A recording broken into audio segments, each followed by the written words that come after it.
안녕하세요. 한 달 만에 벌써 10% 초과 달성했습니다. 지난달에 소개해드렸던 우리 스마트 뉴딜 증권 투자 신탁 한국 주식형 펀드인데요.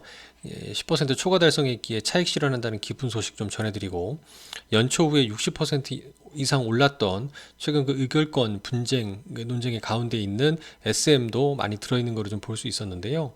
일단 양회가 3월 4일인데 그 전인데도 불구하고 초과 성과로 보답을 해준 이제 매니저께 너무 감사드리는 말씀을 다시 한번 드립니다. 지난번 영상에 이제 제가 화면이 이랬어요. 액티브 운용 특히 잘하는 노기오 매니저를 좀 믿었던 것 같고, 중국이 3월 4일 양회 전인대 전까지 반등이 좀 나타나지 않을까 기대도 했었고요. 다만 이 펀드가 우리은행에서만 좀 가입 가능하다 보니까 제 급여 계좌가 이제 우리은행이다 보니 이제 다행히 쉽게 가입을 했었던 것 같습니다.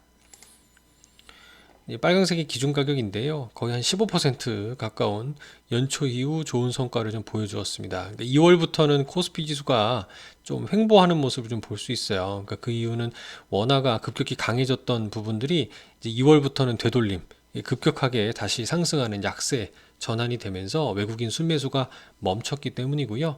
최근 한 달 들어서 2월 들어서는 좀 주식 성과가 좀 좋지 않은 모습을 좀 보이고 있습니다.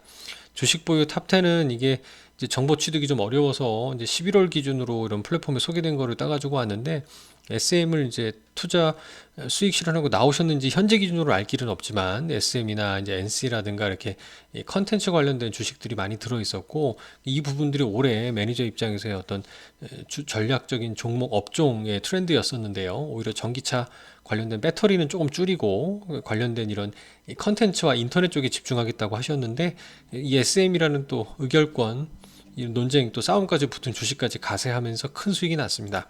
올해 한 60% 넘게 큰 폭의 상승을 좀 기록을 하게 됐고요.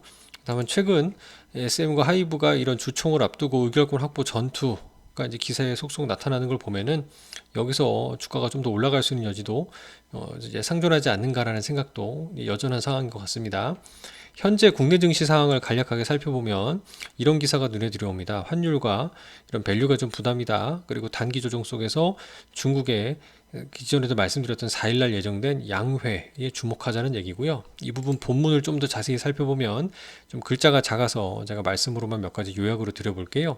주된 내용은 이렇습니다. 환율 변동성이 확대됐다. 원화가 강세가 되면 외국인 관점에서는 환차익을 먹을 수 있거든요. 그래서 원화가 하락할 때 들어왔다가 최근에 2월 들어서 다시 환율이 상승, 약세로 전환됐습니다. 그래서 이렇게 변동성이 확대되기 때문에 외국인의 순매수가 당장 멈췄죠. 그래서 지수의 강한 상승 탄력 기대하기 좀 어렵다. 그래서 모 애널리스트는 당장은 주식시장이 다시 상승세를 타기 어려운 구간이다라고 얘기를 하고 있고요.